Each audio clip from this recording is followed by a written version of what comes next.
mon accessoire indispensable, la cocotte minute. Donc si vous avez des poids, vous pouvez troquer la cocotte minute par des poids. Pour ceux où vous êtes plutôt sur un milieu de rééducation ou alors sur les 2 premiers exercices, vous avez déjà un petit peu de douleur. Donc je rappelle, on ne dépasse jamais une douleur de 2-3 sur 10. Vous pouvez faire le même exercice sans les mains en l'air, puis donc première étape comme ceci. Donc on va monter sur pointe de pied et on va décomposer la course.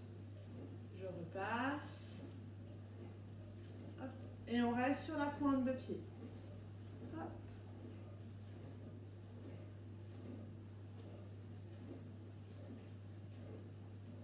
En stabilisant tout, c'est-à-dire que mon bassin reste stable, mes genoux restent alignés avec ma hanche et mon pied, et à chaque fois que je monte, je ne déséquilibre pas tout mon poids du corps. Donc je ne veux pas avoir de ça, je ne veux pas avoir ça. Vraiment, le bassin, vous imaginez, c'est une ligne droite. Hop. Donc, dans un premier temps, vous pouvez le faire simplement comme ça, sans poids.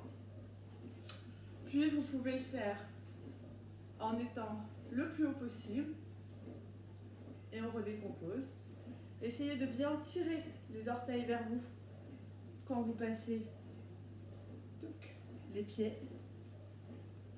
Et on décompose en avant. Et vous pouvez repartir en arrière. Hop là.